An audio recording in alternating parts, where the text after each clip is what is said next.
नाज़रीन अस्सलाम वालेकुम।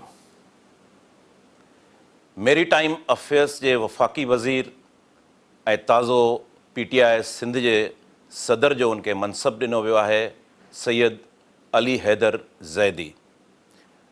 पाण अॼु सैयद अली हैदर ज़ैदी जे घर ते मौजूदु आहियूं ऐं सैयद अली हैदर ज़ैदी साहिब खां सिंध जी सूरताल, मुल्की सियासी सूरताल, ख़ासि तौर ते ॿिटनि जो जेको इशू आहे, गवर्नेंस जा इशू आहिनि, उन ते असां ॻाल्हि ॿोल कंदासूं।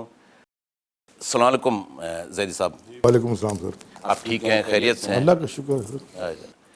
3.5 साल के बाद जब डूबती कश्ती PTI के जो वादे किए थे वो तो पूरे नहीं हुए। पहले मैं आपको चैलेंज माजरत के साथ टोक दूं, कश्ती डूब रही है आपको कैसे पता? कश्ती तो जरदारी की और नवाज शरीफ की डूब रही है, लेकिन पब्लिक की तरफ से तो पता चलेगा। पेट्रोल की कीमतें बढ़ रही हैं, ये तो पता चलेगा कि कश्ती किसकी डूब रही है इलेक्शन में। तो वो आने वाले वक्त में इलेक्शन में तो मतलब पहले से तो अगर आप कह देंगे डूबती कश्ती तो वो तो फिर एक लाइन होगी ना। तो ये चैलेंज आप कैसे? देखिए, बात बड़ी सिंपल है। हम जमहूरी लोग हैं, हम जमहूरियत में यकीन रखते हैं। हमें कराची में वोट, हमें 14 सीटें मिली, हमने कराची में काम किए।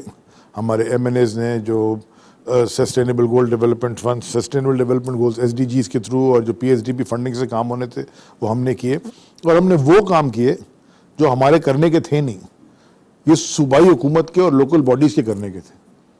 क्योंकि ये NFC अवार्ड ले लेते हैं और PFC इन्होंने 2008 से आज तक सिंध हुकूमत ने PFC अवार्ड नहीं कराया, और ये सारे के सारे इख्तियारात 18वीं तरमीम के बाद कहते थे कि डिवॉल्व कर देंगे, डिवॉल्व करके वाम में जाएंगे। सारे के सारे इख्तियारात उन्होंने CM हाउस में अपने पास रख लिए और आगे नहीं मुंतकिल किए।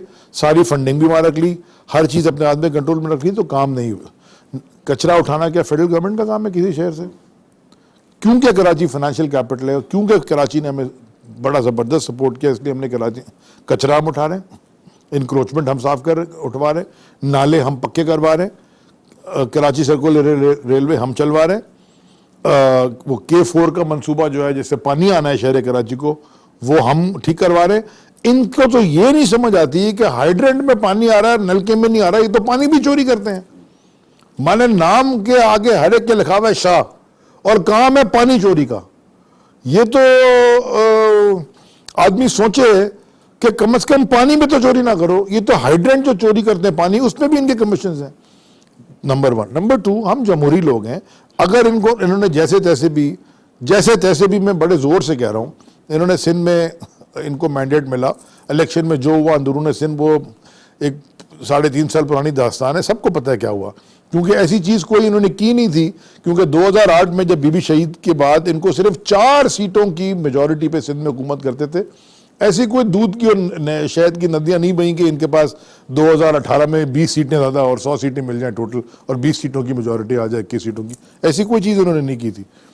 जो उन्होंने किया वो खैर उसका भी वक्त जो है ना वो खुद उसको इनको सबक बताएगा, लेकिन ये कोई काम नहीं कर सके पूरे सिंध में। ना कोई अस्पताल ठीक हुए, ना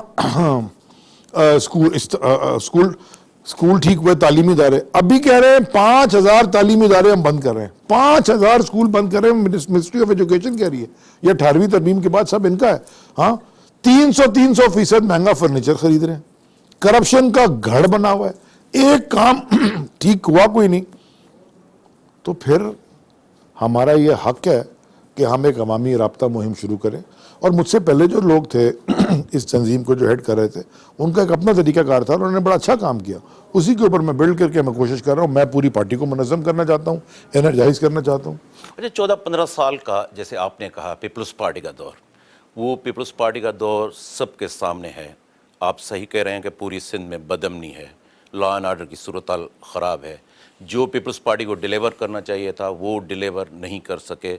उसका एक पिक्चर ये सामने आती है कि हर छोटे बड़े शहर में जो इस वक्त लॉ एंड आर्डर की सूरत क्रिएट की जा रही है, स्ट्रीट क्राइम का नवाब वली मोहम्मद का वाक़या हो। लेकिन दूसरी तरफ हम ये देखते हैं कि फेडरल गवर्नमेंट, लोगों की एक्सपेक्टेशंस थी, वो एक्सपेक्टेशंस नहीं पूरी हुई। अब किस तरह आपको ख्याल आया है, आप एडमिट करते हैं कि पीटीआई को सिंध के लिए जितना काम करना चाहिए था, क्योंकि आपको एज ए पार्टी वोट मिले थे 2018 की इलेक्शन में, आप एडमिट करते हैं जो आपको करना चाहिए था वो नहीं कर सके? 2018 में तहरीक इंसाफ के कैंडिडेट्स को और हमारी इत्तेहादी जमात जो जीडीए है, पूरे सिंध में उनको वोट मिले, कुछ सीटें भी मिली। हमें भी अंदरून सिंध जैकाबाद से भी हमारे एक एमएनए हैं मोहम्मद मियां सुमरो, जो कि फेडरल मिनिस्टर भी हैं। जीडीए के भी हमारी एमएनए डॉक्टर फहमीदा मिर्ज़ा, वो हमारी फेडरल मिनिस्टर भी हैं, और गौस बख्श मेहर साहब भी हैं। अब ये बात आपकी बिल्कुल ठीक है कि पीटीआई फेडरल गवर्नमेंट को थोड़ा सा शायद ज़्यादा कर सकती थी, मैं ठीक है एक्सेप्ट करता हूँ, लेकिन फेडरल गवर्नमेंट के पास एक फिस्कल स्पेस की इतनी गुंजाइश थी। पीएचडीपी फंडिंग एनएफसी जो अवार्ड होता है, वो सारा का सारा पैसा मुंतकिल हो जाता है सूबे को।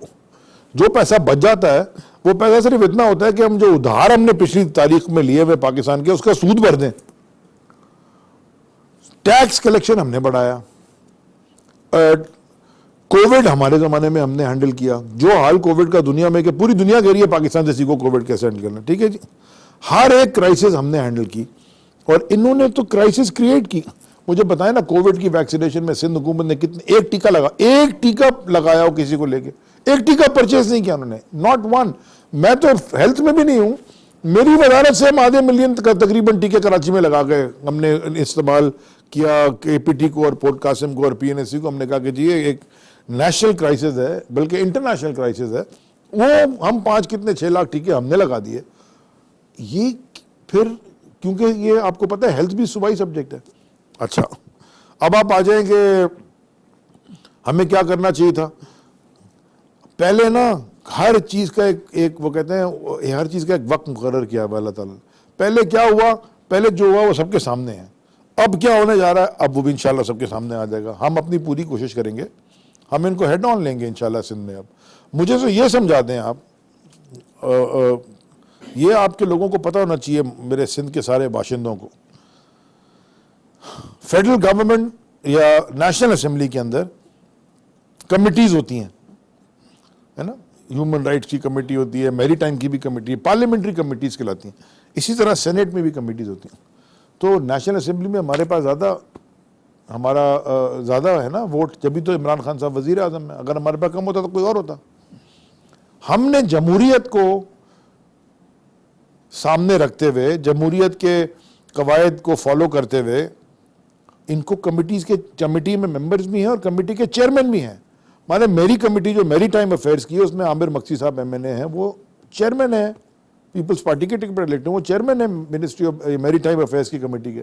जितना बिलावल साहब, ये भी एक दुनिया में ये भी है, बिलावल साहब कमेटी के चेयरमैन है ह्यूमन राइट्स की। लेकिन नवाब शाह नहीं गए, कोयटा पहुंच गए थे वो, नवाब शाह नहीं गए, क्योंकि वहाँ अली हसन जरदारी है। वो तो आपको हो उसका तो नाम लेना भी डर लगता है लोगों को, पता नहीं क्या हो जाएगा, जरदारी साहब नाराज हो जाएंगे। होते पहले नहीं पड़ा, कत्ल करवा रहा है लोगों की ज़मीनों पे कब्जे, पूरे सिंध में करवा रहा है। वहाँ नहीं जाएंगे, मेरे बाप के पास नहीं गए, फहमीदा के पास नहीं गए, ये जो नाजिम जोखियों वाला वाकया हुआ वहाँ नहीं गए, वो कोयटा पहुँच गए। बड़ा अफसोस है उनको कोयटा में जो हो गया। वो जी लाहौर पहुँच गए। भाई साहब जो आप, मैं सिर्फ आखिरी आपकी लाइन में, मेरी आखिरी लाइन, हमने जमहूरियत को करते हुए, देखते हुए, नज़र सामने रखते हुए, इवन पब्लिक अकाउंट्स की जो कमेटी होती है, वो अपोजिशन लीडर बैठता है, तो वो भी शहबाज शरीफ जिसके अकाउंट से 400 करोड़ रुपए निकले चपरासी के, उसके उनको भी बनाया हुआ है। तो सिंध के अंदर जो ये 60 MPAs हैं अपोजिशन के, इनको तो एक कमेटी नहीं दिया आपने। ये तो किसी कमेटी के मेंबर, चेयरमैन को छोड़े मेंबर भी नहीं है। तो ये कौन सी जमहूरियत बेच रहे हैं पूरी कौम को? ये तो मैं ये कह रहा हूं कि सिंध 14-15 साल इसी आसिफ ज़रदारी के दौर की अगर हम बात करें, वो बिल्कुल मायूस कुन सूरत हाल है। दूसरी जानिब यही मेरा सवाल है कि एक वैक्यूम क्रिएट हुआ था और आपके लिए एक अच्छा चांस था। सिंध के बहुत सारे सेंसिटिव इशू थे। जज़ायर का एक सेंसिटिव इशू था, कालाबाग डैम का, लोकल गवर्नमेंट, दूसरे जो सेंसिटिव इश्यूज़ है पीटीआई को जिस तरह उस पर करना चाहिए था, लेकिन सिंध के जो लोग हैं, उनके जो सेंटिमेंट्स हैं, उनके उलट पीटीआई उन फोर्सेस के साथ थी जो सिंध को अपनी कॉलोनी समझना चाहते हैं। साईं, मैं थोड़ा सा माजरत के साथ करेक्शन कर दूं। आपने पहली बात की जजायर की, दूसरी बात की आपने लोकल बॉडीज की, और तीसरा क्या था आपका? सेंसस का इशू। सेंसस का इशू। पहले किस पे जवाब दूं? आप आप अपनी जजायर पे दें, आपकी मिनिस्ट्री। जजायर, ये जब पोर्ट बनता है ना, तो पोर्ट के कुछ कोऑर्डिनेट्स होते हैं। ये जो केपीटी है, ये 1886 में इसका एक्ट आया था, 1886 में। उस एक्ट के तहत चल रही है। बॉम्बे की 1936 बॉम्बे कोर्ट की, जब पाकिस्तान और हिंदुस्तान अलग नहीं हुए थे, उसने भी इनके कोऑर्डिनेट्स को अप्रूव किया है। उसके बाद 1990 में इन्हीं की हुकूमत ने वो कोऑर्डिनेट्स दोबारा अप्रूव किए कि ये कोऑर्डिनेट्स केपीटी के, ये केपीटी की जमीन है। 1973 में पोर्ट कासिम बना। इसी तरह पोर्ट कासिम के भी कोऑर्डिनेट्स आ गए। पोर्ट कासिम के जो कोऑर्डिनेट्स हैं, वो जितनी चीजें उस कोऑर्डिनेट्स के अंदर आती हैं, वो पोर्ट कासिम के की मिल्कियत होती हैं। फिर ये ले आया 18वीं तरमीम। 18वीं तरमीम में इन्होंने ये लिखा, आर्टिकल 170 172 है कि जी जो चीजें अनक्लेम्ड है, माने जिसके ऊपर किसी की मालकी नहीं है, वो 12 नॉटिकल माइल तक बेस लाइन से, समंदर की मतलब साहिल से 12 नॉटिकल माइल तक, वो जो भी इसके अंदर आती है चीज जो कि किसी की मिल्कियत उस पर नहीं है, ये सूबाई सब्जेक्ट है। इसीलिए फिशरीज 12 नॉटिकल माइल के अंदर बलूचिस्तान फिशरीज बन गई और सिंध फिशरीज बन गई, और जिसकी जो मिल्कियत है वो तो है। तो ये जो पोर्ट कासिम के कोऑर्डिनेट्स बने थे, इसमें ये दो जजीरे जिस पे ये रोते हैं, ये दोनों पोर्ट कासिम की मिल्कियत है। नेवी वहां बैठी हुई है, नेवी का बेस है, तो नेवी को लीज दी हुई है पोर्ट कासिम ने, नेवी पोर्ट कासिम को रेंट देती आई है। तो ये उस वक्त सो रहे थे। इसके अलावा हजारों जजायर हैं, उस पर नहीं बात कर रहे। बदीन में तबाही हो गई, पानी, मैनग्रोव नहीं लगाए इन्होंने, पीछे चला गया पानी, इन्होंने वो जो पोल्यूशन कंट्रोल नहीं किया, वो ये बात नहीं करते। ये आगे, ये सारा सियासी ड्रामा है। 5.5 लाख गैलन रोज, हर रोज, कितना सही? 5.5 lakh, 550 MGD, 550 million gallons, 550 million gallons हर रोज गंदा पानी, फैक्ट्री का पानी, गटर का पानी, ये समंदर में फेंकते हैं। इन्होंने तो माही गिरों की तबाही कर दी है। ये एक जो पोर्ट में स्ट्राइक रही थी, क्यों रही थी कि सिंध के जो मछेरा है बेचारा, उसकी इतनी तबाही हो गई, वो बलूचिस्तान की तरफ जाता है। बलूचिस्तान वाला कहता है हमारी तरफ क्यों आ रहे हो, ये पानी गंदा कर रहे हो। एक ही बात, तो मैं आपको एक ही बात देख, तो ये मैं आपको कह रहा हूं, अपना काम करते नहीं, जो काम ठीक होने वाला है उसको भी तबाही करते हैं। खुद जाके दूसरे आइलैंड्स में लकड़ियां कट रही हैं, वो ठीक है, और जो बुद्धू बंडल आइलैंड में खुद, अभी मैंने वहां PSF खड़ी कर दी, अब काटने लकड़ी, पोर्ट सिक्योरिटी फोर्स। अब आ जाए सेंसस पे। नहीं, मैं इनका हम कॉन्स्टिट्यूशन की बात करते हैं। आइन का आर्टिकल है 142। आप कह रहे हैं कि 73 में पोर्ट कासिम को भुट्टो के दौर में जमीन दी गई, अब प्रॉपर्टी पोर्ट कासिम की है, लेकिन जिस पर्पज के लिए दी गई पोर्ट कासिम को, स्टील मिल को या किसी और के लिए, उस पर्पज के लिए इस्तेमाल हो सकती है। अगर वहां आप कमर्शियल कोई वो कुछ बना देते हैं, हाउसिंग स्कीम बना देते हैं, वो इलीगल है, वो जमीन वापस सिंध गवर्नमेंट के पास चली जाएगी। काम करते हैं, एक काम करते हैं, 831 एकड़ DHA केपीटी की जमीन के ऊपर DHA बना हुआ है, और DHA ने केपीटी को पेमेंट की है। 2300 एकड़ पोर्ट कासिम की जमीन कोऑर्डिनेट्स में DHA बना हुआ है, जिसकी DHA की वो DHA पोर्ट कासिम को पेमेंट कर रहा है। सब नश्मनाज करें DHA को। सुप्रीम कोर्ट की जजमेंट है। नहीं, सुप्रीम कोर्ट की जजमेंट है। आपने माई कलाजी रोड पे हाउसिंग स्कीम नहीं बन सकती सर, जिस पर्पस के लिए है। जे सुप्रीम कोर्ट, कॉन्स्टिट्यूशन की बात करेंगे, मैं भी कॉन्स्टिट्यूशन की, मैं सुप्रीम कोर्ट की जजमेंट की बात करूं। जजमेंट पढ़ लें, मेरे तहत आई है, वो जमीन हमें वापस मिली है, केपीटी को वापस मिली है जमीन। केपीटी उस जमीन पे हाउसिंग कॉलोनी नहीं बना सकती, ये है वो जजमेंट उस पर्टिकुलर जमीन के ऊपर। तो ये जो जितनी सारी बिल्डिंग, ये पूरा लालाजार क्या है, एक सेकंड, ये पूरा लालाजार क्या है? लालाजार क्या है? आप लालाजार कराची में देखा है ना, वो किसकी लीज कौन देता है? केपीटी। बोट क्लब की लीज कौन देता है? केपीटी। बीच लग्जरी की लीज कौन देता है? केपीटी। कराची क्लब बनी हुई उसकी लीज कौन देता है? केपीटी। जितने लोग लालाजार में उसकी लीज कौन देता है? केपीटी। DHA को जो जमीन है, तो ये 142 और 172 की मेरा कहने का मकसद नहीं है। मेरा मुझे ये बताएं, 172, अच्छा चलें काम करते हैं आइन पे चलेंगे ना। 172 पे सुप्रीम कोर्ट की 2.5 साल पहले की जजमेंट है, उस पे उसमें सिर्फ उस जमीन के ऊपर है कि वो कॉलोनी नहीं बना सके। वो जो पर्टिकुलर एरिया जो केपीटी ने मुझसे पहले इनकी दौर में, इनके दौर में हाउसिंग कॉलोनी बनाई थी, मैंने नहीं बनाई थी, मैंने तो वापस ले ली है। ये तो बांट रहे थे ये जमीनें आपस में अपनी, ये तो हमने वापस ले ली।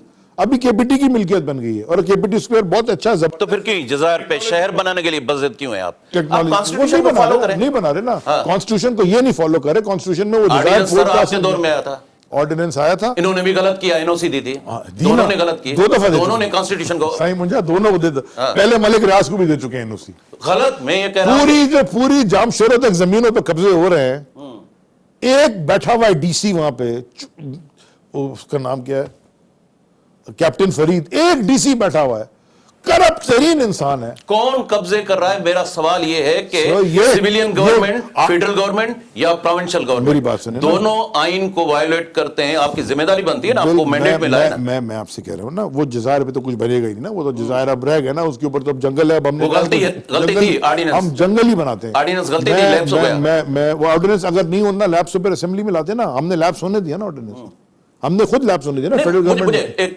कहां से प्रेशर कहां से आता है? कहने का कोई सिविलियन किसी कहां का से प्रेशर नहीं था। वो एक मंसूबा था, वो समझे कि ये दो जज़ायर फेडरल गवर्नमेंट के हैं। मैं तो इसके खिलाफ था कि एनओसी की भी मांगे, और उसके ऊपर एक बाहर से अरबों डॉलर की फॉरेन फंडिंग के साथ बाहर से बड़ी बड़ी कंपनी सी, इमार और पता नहीं कौन कौन, दुबई की और अमेरिका की और बड़ी सारी, वो आगे बनाना चाहती थी मरीना जैसा। कहने का मकसद ये है कि वो खत्म हो गया ना, वो बात ही खत्म हो गई। लेकिन ये जो कर रहे हैं इनको तो रोको, ये जो कब्जा करे जा रहे हैं जामशोर, तो इनको तो रोके। आप कौमी असेंबली में बैठे हैं, आप उठाएं। हम उठाते सिंध हैं। गवर्नमेंट कुछ कर रही है, आप अब तो आपको सिंध को, हम तो सिंध गवर्नमेंट, सिंध की सदारत मिल गई है। हमने तो कुत्तों के काटने की वैक्सीन से लेके नवाब शाह के कत्ल से लेके हर इशू उठाया है। हमने सबसे पहले लोकल गवर्नमेंट ऑर्डिनेंस को दिया था, जिसके ऊपर उन्होंने डिबेट भी नहीं की। 30,000 और जमीन दी गई है, बहरिया को दी गई। किसने? सिंध गवर्नमेंट ने दी, किसी ने दी, मुझे नहीं पता। आप उठाएं, मुझे नहीं पता, मुझे पता अच्छा, चलेगा। आते हैं आपकी वजारत में। ये कंटेनर का इशू क्या था? कौन से?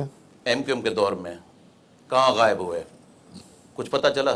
तो आपको जो जब ऑपरेशन हुआ था कराची में, टंकियों से चीजें मिलती थी ना पानी की, जमीन के ऊपर, जमीन के गहरी टंकियों में मिलती थी ना। तो ये अल्ताफ हसन साहब की प्लानिंग थी, सारी इंटरनेशनल कंस्पिरेसी थी, रॉ फंडेड था। तो वो ब्रीफ केस इमरान खान लेके गए थे लंदन। कौन सा ब्रीफ केस? इनके खिलाफ। किसका? वो तो दे दिया हमने लंदन के कोर्ट में। हमने तो 2007 में दिया था। मैंने कितनी चीजें वहां जमा की हैं। लेकिन अब क्या हुआ? ये नफीस लोग कैबिनेट में आ गए। हमारी जमात में भी 100 के तो अच्छे नहीं लोग हैं, 2-4 हमारी जमात में भी आगे पीछे होंगे। तो पीपल्स पार्टी में भी सारे खराब नहीं है, 1-2 अच्छे भी होंगे। ये तो तारीख है। 1-2 अच्छे हैं, उन्होंने ये एक दो आपने अपोज किया था। एक कभी भी किसी दुनिया की तारीख में मुझे बता दे, हजरत आदम से लेके और आज तक, और आज के बाद क़यामत तक तो कोई फ्यूचर नहीं कि किस तरह साजिशें नहीं हुई अंदर। मुझे जरा बता दें। कुरान शरीफ तो आपने भी पढ़ा है, मैंने भी पढ़ा है। तो जंग अहद में क्या हुआ था? वो तो रसूल सल्लल्लाहु अलैहि वसल्लम थे। वो मैंने नहीं कह रहा, कुरान शरीफ की वर्डिंग है। उन्होंने कहा था टीला मत छोड़ना, टीला मत छोड़ना। भागे ना माले गनीमत के पीछे। नाज़रीन, हिते हिकिड़ो नंढड़ो कमर्शियल ब्रेक वठूं था। ब्रेक खां वापसी ते इंटरव्यू कंटिन्यू कयूं था।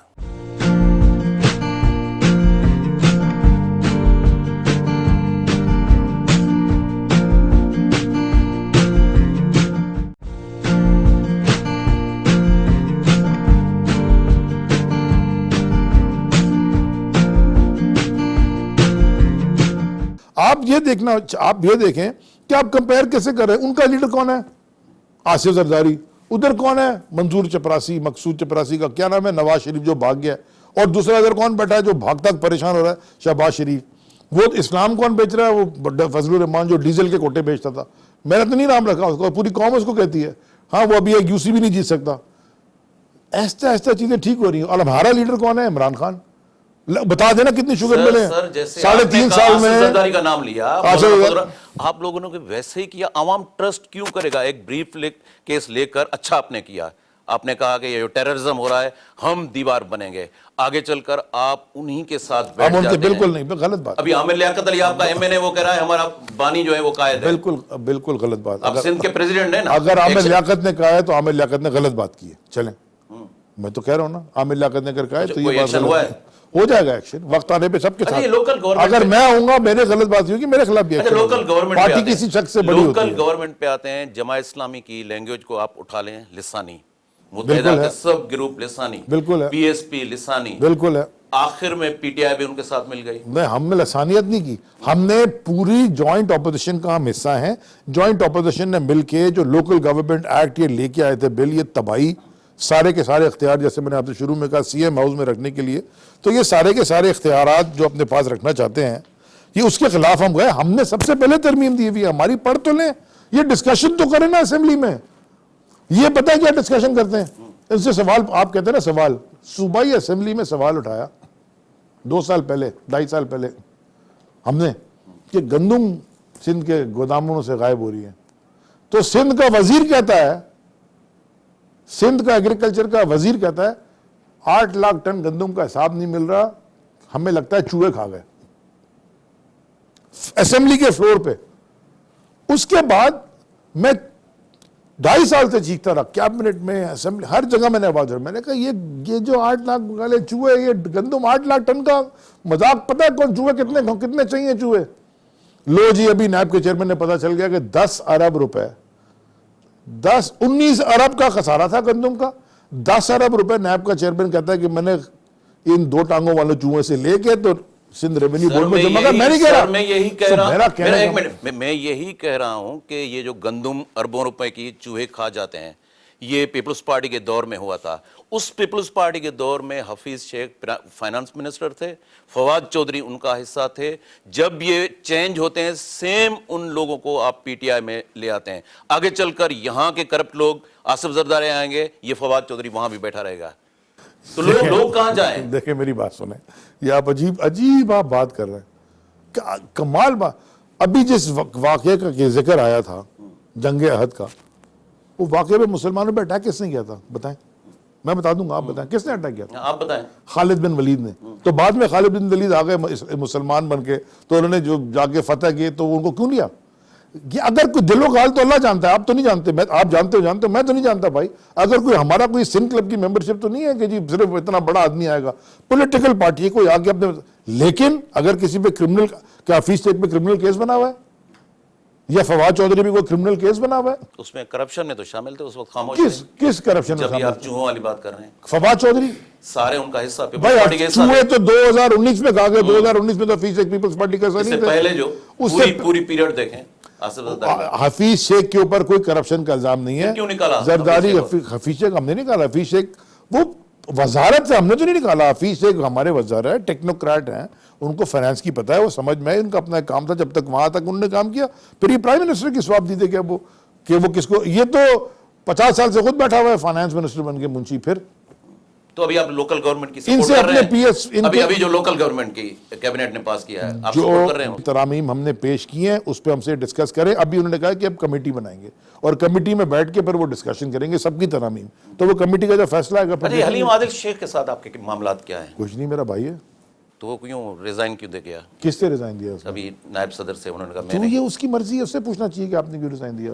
कुछ आपको पता होगा ना? नहीं, मैं क्यों उससे पूछूं? मैंने उसको एसवीपी बनाया, मैंने नहीं बनाया, मेरी साइन पे एसवीपी नहीं बना। वो सेक्रेटरी जनरल है असद उमर साहब, सिंध की कैबिनेट सेक्रेटरी जनरल पार्टी का निकालता है, असद उमर साहब ने इसको एसवीपी बनाया, उसने रिजाइन दिया। असद उमर साहब उनसे पूछ लें, मुझसे रेकमेंड किया था, मैंने उनका नाम दिया। जहांगीर तरीन के ऊपर तो करप्शन के इल्जाम लगे ना, आप इनकी हुकूमत में किसी भी लगते नहीं। हम तो वो हैं जो खान साहब के साथ बैठे थे, उनके ऊपर भी शुगर स्कैंडल आया तो खान साहब ने कहा तहकीक करो, इसमें क्या बात है? हमें क्या, मेरे पे आएगा, मुझसे भी कहें तहकीक करो, साहब जवाब दे, तहकीक करें, मुझे क्या डर है? अभी वापस नहीं आ सकते? ये मेरा फैसला नहीं है, ये तो पार्टी फैसला करेगी। और शहजाद अकबर, वो उनके लिए कहा बस जो उनका रोल नवाज शरीफ के केसेस वगैरह के लिए कुछ मुझे नहीं, मेरा ये डिपार्टमेंट ही नहीं है। मैं अकाउंटेबिलिटी पार्टी में यार, पार्टी में अजीब बात है। डॉक्टर तो डॉक्टर होता है, हड्डी तो नहीं जोड़ सकता आंख का डॉक्टर। आप बोलेंगे आप डॉक्टर तो है, आप आंखें ठीक करते हैं, हड्डी भी जोड़ दें। या हड्डी के डॉक्टर को बोलेंगे यार ये मेरी आंख का ऑपरेशन कर दे, आप तो डॉक्टर है। ये तो कोई बात नहीं हुई, जिसका जो काम होता है वो करता है। अच्छा, सेंसस पे आते हैं, क्यों जल्दी क्यों है? अभी आ जाए सेंसस पे। सबसे ज्यादा अच्छा सेंसस कराए इन्होंने इनकी नाक के नीचे हुए कमेटी, वो मैं उस कमेटी को चेयर करता था। जब मैंने कागजात देखे, मुर्तजा वहाब और डीसी और सारे इनके थे, इन्होंने कराए। उसके बाद जब वो कहते हैं ना पब्लिक सपोर्ट या वो पब्लिक सेंटिमेंट को देखा, खुद ही जाके जी एमक्यूएम के दफ्तर भी चले गए और कह रहे जी सेंसस गलत हैं, ये हैं वो हैं। हमने तो पहले से कहा था हम दोबारा करा लेंगे, अब हम डिजिटल करा रहे हैं। फिर जब हमने पेश की, जब इनसे पूछा भाई आप बता दें, आज तक मैंने मुराद अली शाह से सीसीआई की मीटिंग में पूछा था, सीसीआई की मीटिंग जो होती है ना कैबिनेट, जो जिसमें सारे बैठते हैं, सारे वजीर आला भी होते हैं, प्राइम मिनिस्टर साहब चेयर करते हैं, उससे मैंने पूछा मुझे इसे बता दें कि हम तो कराने जा रहे हैं, आपने भी कहा गलत है, आप खुद कह रहे हैं गलत है, जरा मुझे ये बता दें कागज के ऊपर लिख के कि गलत है क्या, आइडेंटिफाई कर दें क्या गलती हुई। नहीं नहीं ये क्या बात हुई भाई, आप कह रहे हैं गलत है, क्या गलत है भाई, ये गलत है शलवार कमीज में, बता दो ना कि यार आपने शलवार अलग पहन ली, कुर्ता अलग पहन लिया, ये गलत है। घड़ी में देख रहा हूँ, घड़ी तो है, घड़ी में क्या टाइम गलत है या टाइम सीख, अब बता दें मुझे कि 6-8 चीजें गलत क्या हैं, वो उसका जवाब नहीं देने लगे। अब हम डिजिटल करा रहे हैं, पूरा दुनिया में टेक्नोलॉजी किधर चली गई है। पहले जमाने में ऐसे कैमरे तो नहीं होते थे आपके पास, अब तो इसकी भी जरूरत नहीं है, अब तो 2 मोबाइल लगा के और यही इसी तरह का इंटरव्यू कर लेते हैं। यहाँ पर सिंध में जो इलीगल इमिग्रेंट्स हैं, कराची बदअमनी केस सुप्रीम कोर्ट ने कहा था, एफआईए ने पहले भी कहा illegal था, immigrant 40 लाख जो है वो Define करें ना। बोगस सीएनआईसी बने, पहले illegal- तो उनके खिलाफ क्या इलीगल, ये अफगानी बाहर के जो ममालिक के हैं तो वो भी काउंट होंगे। वो हमारे जमाने में नहीं बने और किसी वो के भी count नहीं जमाने में होंगे। बने हैं, और वो किसी भी जो जमाने, अब तो FIA गवर्नमेंट ने- आपकी है। जो एफआईए ने और नादरा ने आइडेंटिफाई किए उन सबके खिलाफ उनको हम एक एक को चेक करके करेंगे। भाई इल्जाम लगाना एक चीज होती है और चेक करके फिर उसको पाई तकमील तक पहुंचाना दूसरी चीज होती है। 3.5 साल हो गए। अच्छा मुझे जरा ये 3.5 साल हो गए, कोई एक्शन हुआ है? मेरे सवाल का जवाब दें आप। 3.5 साल पहले एफआईए ने हमें और नादरा ने नहीं बताया था, नादरा ने हमें 3 महीने पहले बताया। चलो, जब अब- बताएगी तो अब- करेगी अब- ना पहले से। अब कुछ- अभी कुछ- बीमार कुछ- नहीं है लेकिन इलाज करवा रहे भाई, जब बीमारी का पता चलेगा उसके बाद उसका अच्छा, इलाज सेंसस में कहा है कि शनाख्ती कार्ड की शर्त खत्म कर दी गई है। ऐसे बेकार बात है। शनाख्ती कार्ड के बगैर सेंसस कैसे हो सकता है? शनाख्ती कार्ड के बगैर तो सेंसस नहीं हो सकता। ये जो भी ये अफवाह फैलाने वाले हैं ये बहुत फजूल की है। अच्छा, एज ए सिंध के प्रेसिडेंट, अब तो आप सिंध के प्रेसिडेंट बन गए हैं, जितनी भी नेशनलिस्ट यहाँ की ऑर्गेनाइजेशंस हैं और आपके वो अलाई भी रहे हैं इलेक्शन में, 2018 के इलेक्शन में, उनकी डिमांड है कि लीगल जितने भी इमिग्रेंट्स हैं वो सिंध के ऊपर बोझ है, उनको निकाला जाए, वापस भेजा जाए या एलियन कार्ड इशू किया जाए। अब है आइन में जो बनाए हुए टर्म्स का उसमें एलियन, लेकिन वो प्रैक्टिकल अमल है। ये कमाल बात है। जरा ये जरा सुने, आपने कभी कहा क्या और ये कहते क्या है? पहली बात है मैं भी नेशनलिस्ट हूँ, मैं पाकिस्तान का नेशनलिस्ट हूँ, मैं कराची का नहीं हूँ और मैं सखर का नहीं हूँ, मैं जामशोरो का नहीं हूँ, मैं पाकिस्तान का, पंजाब का नहीं हूँ, लाहौर का नहीं हूँ, मैं पाकिस्तान का नेशनलिस्ट। पाकिस्तान को किसने बनाया? पाकिस्तान को सबने बनाया। पाकिस्तान को सबसे पहले तो जीएम सैयद ने कहा था। 43 में रेजोल्यूशन किसने सबसे पास पहले किया? जीएम सैयद ने किया था ना। अब मेरी बात सुने, नहीं, पाकिस्तान, मुझे ये बताएं फेडरेशन बनी कैसे? अब आप तारीख में जाएंगे, अगर आप तारीख में जाएंगे, हाँ। अच्छा नहीं, अगर आप में 1943 की तारीख में आते फिर मैं 1300-1400 साल पुरानी तारीख में भी चला जाता हूँ, फिर मुझे बताएं ना। नहीं, हम अब 40 के रेजोल्यूशन में क्या है? सॉवरेन स्टेट्स किसने डाली थी? वो 40 का जो रेजोल्यूशन था, देखें लाहौर था पहले, उसको पाकिस्तान में सबसे आखिर में पंजाब ने किया था, सबसे पहले सिंध ने किया था, इसमें कोई डाउट नहीं है। और बलूचिस्तान तो बाद में ऐसा बना, वो ये सारी तारीख है। लेकिन फिर आप तारीख में जाएंगे तो मैं तारीख के कुछ ऐसे सवाल रख दूंगा कि पूरे सिंध में हलचल बन जाएगी। इसलिए कुछ चीजें होती हैं जो पसे पुशदा रहे, सबको पता होता है, उस पर बात नहीं की जाती। हर चीज नहीं खोल के सामने रख देते। हम तो कॉन्स्टिट्यूशन की बात कर रहे मैं कॉन्स्टिट्यूशन की बात नहीं यार, 1943 में हमारा कॉन्स्टिट्यूशन नहीं बना था, 71 में हमारा कॉन्स्टिट्यूशन में बैठे। आप 43 की बात करें, फिर हैं। मैं 43 में रेजोल्यूशन की बात कर रहा हूँ, मैं 1200 रेजोल्यूशन की बात कर रहा हूँ जो पाकिस्तान के हक में हुआ था। आइन तो बाद में बना ना। मेरे भाई, आप जिस तरफ ले जाना मुझे चाह रहे हैं मैं उस तरफ जाऊंगा नहीं, क्योंकि मैंने 4-5 दिन पहले मेरे सिंधी नेशनलिस्ट, सिंधी जर्नलिस्ट साहब सबसे मुलाकात हुई थी। उनको मैंने जब जवाब दिया था तो वो परेशान थे। आपको इस बात का पता है? मैंने कहा मुझे नहीं पता, गूगल को भी पता है, कोई पढ़ना चाहे तो पढ़े, तारीख लिखी जा चुकी है, पढ़ लें। तो उसे ना ले जाएं, क्योंकि वो बहुत फिर एक दूसरी तरफ चली जाएगी। हमें लोगों को इकट्ठा करके जोड़ना है, हमें लोगों को अलग नहीं करना। हमारा काम होता है सियासी जमातों का हर आदमी को जोड़ें। मैं ये पूछता हूं, यहां से जाते हैं इलीगल, पासपोर्ट चेंज करा के, अब तो नहीं जा सकते, पहले जाते थे, फोटो चेंज करा के जाते थे अमेरिका, जो अमेरिका में जमहूरियत है, वहां इलीगल जाके तो वहां शादी कर लें, तो उसके बाद ग्रीन कार्ड के लिए अप्लाई कर लें और दुकान भी लगा लें, जिंदगी भी बना लें, माशाल्लाह। हाँ, अगर इलीगल हो, नहीं भी शादी की, इलीगल ही हो, आप भी इलीगल, बीवी भी इलीगल, शादी कर ली, बच्चा पैदा हो गया अमेरिका में, उसको अमेरिकी शरीयत मिल जाए, वो ठीक है। फिर 18 साल तक आप इलीगल रहे और 18 साल में बच्चा जवान हो गया, आपको आपके लिए अप्लाई कर दे, वो ठीक है। यहाँ 4 जनरेशन से बेचारा, जिसने 1971 में कोशिश कहा कि मैं नहीं जाता बांग्लादेश, मैं रहूंगा पाकिस्तानी, हम आज भी इसके ऊपर थूक रहे हैं। क्यों? उसने अपनी चॉइस से नहीं गया, जो गया वो अपनी चॉइस से गया। मैं आपसे बता रहा हूं, तो जो अपनी चॉइस से वापस आ गया, भाई मेरे चचा, मेरे दादा, ये मेरे वालिद की तस्वीर है, ये 12, 13, 14 साल के थे जब पाकिस्तान आए। मेरे चाचा और छोटे थे, लेकिन जब वो गए, वो क्रिकेट खेलते थे, वो बांग्लादेश में उनका काम था, क्रिकेट भी बांग्लादेश के लिए, जब हुआ तो वापस आ गए पाकिस्तान, मतलब वेस्ट पाकिस्तान, और जो कि पाकिस्तान बन गया। अपनी मर्जी से आए ना, तो जो अपनी मर्जी से गया ही नहीं, जो अपनी मर्जी से कहता नहीं यही मेरी सरजमीन है, मैं यहीं रहना चाहता हूं। मैं कह रहा हूं अब एलियन अफगानी रजिस्ट्रेशन चमन में होती है, बहुत बड़ा, जहां मुल्क में वो यहाँ कराची में आ जाते हैं, ठीक है, ये बड़ा अब भी 40 लाख हैं। ये हमारा बहुत बड़ा इशू है, और इसके ऊपर जो सारे नादरा ने डेटा निकाल के दिया है, उसके ऊपर एक फोरेंसिक होगी, और उसके बाद जिनके इलीगल शनाख्ती कार्ड बने उनको हम हटाएंगे। सिंपल। अगर ऊपर से कहीं से प्रेशर आ जाए। प्रेशर क्या होता है? इमरान खान पे किसी का प्रेशर नहीं आता, वो करप्शन केस नहीं है, तो मेरे पे किसी का प्रेशर नहीं आता, क्योंकि मेरी क्लोजेट साफ है अल्लाह का डर से। इमरान खान रशिया गए हैं, कोई शिफ्ट आ रहा है क्या फॉरेन पॉलिसी में?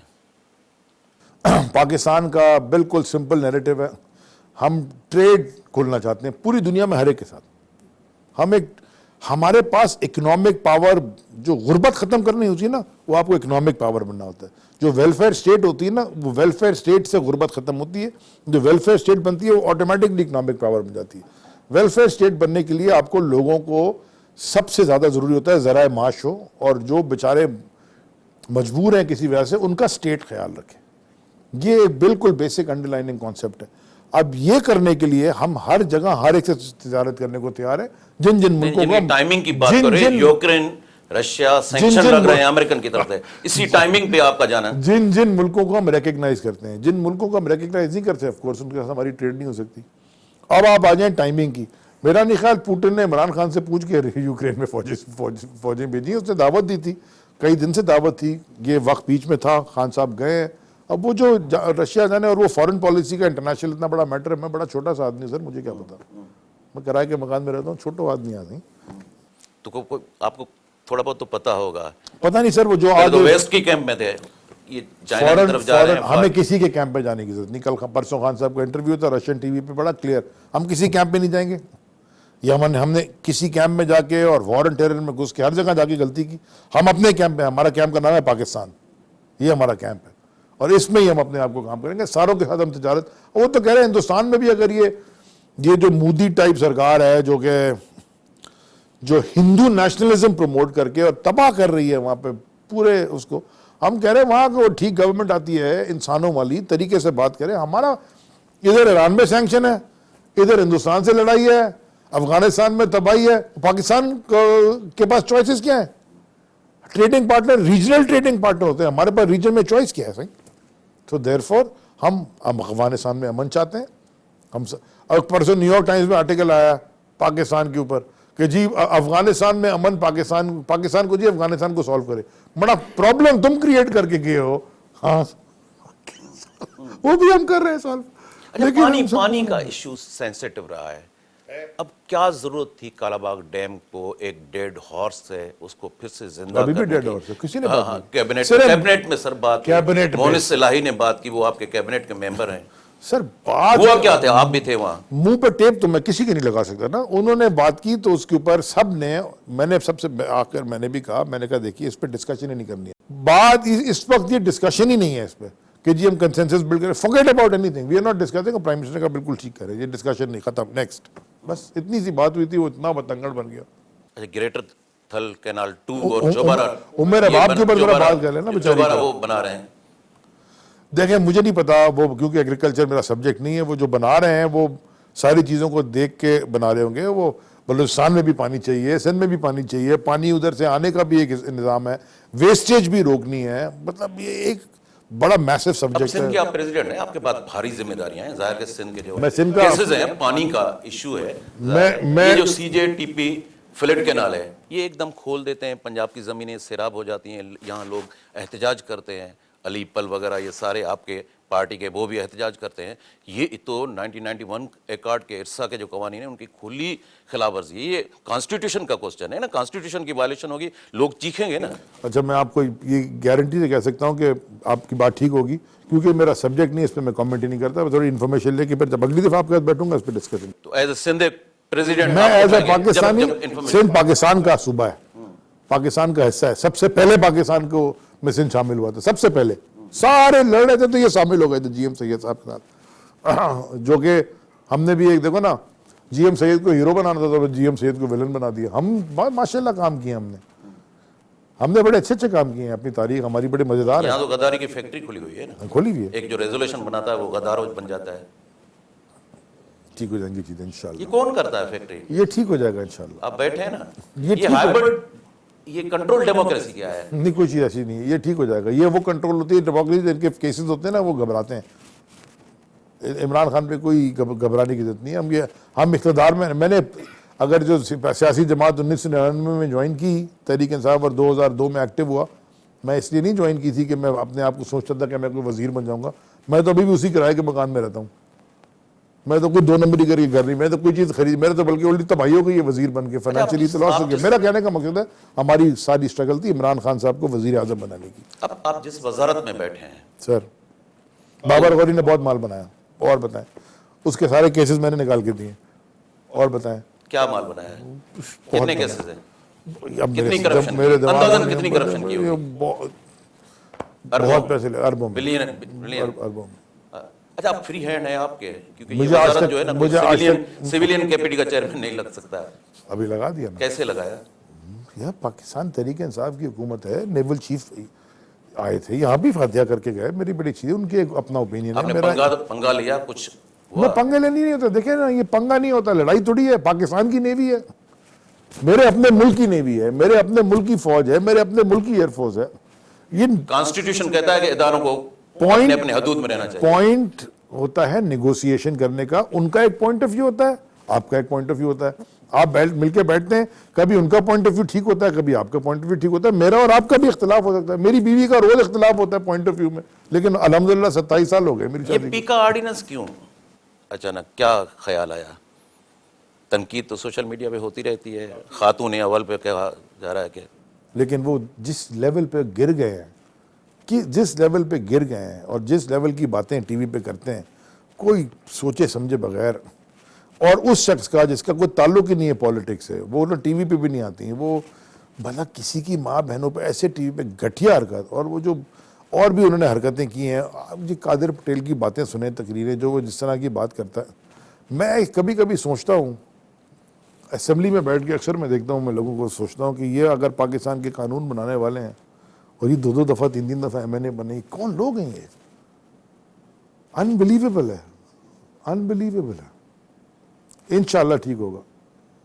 अच्छा, मेरा last question, Urdu speaking Sindhi और सिंधी स्पीकिंग, ये मुस्तकिल यहाँ के बासी है। कौन है, आपने कुछ स्टडी किया होगा ज़ाहिर है, कौन इनको लड़ाता है? ये मर्ज नहीं हो सके हैं, इतना अरसा हो गया है, फिर भी लिसानियत की बात करते हैं, मुहाजिर की बात करते हैं। हम सिंधी हैं, जैदी हैं, सुमरो हैं, कोई खानजादा है, सब है यहाँ के बासी हैं। मैं पाकिस्तानी हूँ। मैंने उस दिन पाकिस्तान, मैंने सर कहा ना कि मैं पाकिस्तान कह रहा हूँ को ना, सूप सिंध ने बनाया है। मैं गया ना, मैंने आप उस दिन शायद आप थे, जी हमारे पंजाब की सखावत है, हमारे बलूचिस्तान की सखावत है, हमारे सिंध में सखावत है, हम पख्तूनों की ये सखावत है, फला की सखावत है, ये है वो तरीका।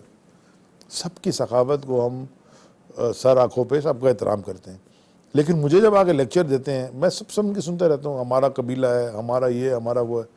मैं फिर अपने कबीले की बात शुरू करूँ? मेरा सैयदों का कबीला है सही। अब आपको सिंधी मानते हैं? मैं क्यों नहीं मानूंगा? मैं पहले जैसे मैं पैदा सिंध में हुआ हूँ, तो सिंधी नहीं हूँ तो क्या हूँ? यही पला बड़ा हूँ, यही स्कूलिंग हुई है, तो क्या हूँ? स्कूल में मेरे अभी तो क्योंकि फ्लुएंट नहीं रही, और ये जो स्कूल में 75 मार्क्स में से जो सिंधी थे मेरे साथ, सिंधी बोलने वाले, उनसे ज्यादा मार्क्स तो मेरे आए थे। हाँ, तो ये तो अच्छी बात है, आप सिंधी कहते तो हैं। मैं ये जो बोला- आपके साथ कैबिनेट में बैठे हैं नफीस लोग, ये जो महाजर की रेट लगाए बैठे हैं, तो आप अपोज करते हैं इनको? एडवाइस क्या करें? देखिए, मेरा कोशिश होती है इकट्ठा करके लोगों को मैं अपना पॉइंट ऑफ व्यू रखूं। हो सकता है आज समझ आता है, कभी कभी आज नहीं तो 1 महीने बाद आ जाएगा, नहीं तो 2 साल बाद आ जाएगा, नहीं तो 10 साल बाद आ जाएगा। मैं अपनी कोशिश तो जारी रखूँ ना। मैं जब जाऊँ तो मैं अपनी लीडरशिप के सामने जाऊँ, मैं बोलूँ सर मैं अपनी कोशिश जारी रख रहा हूँ।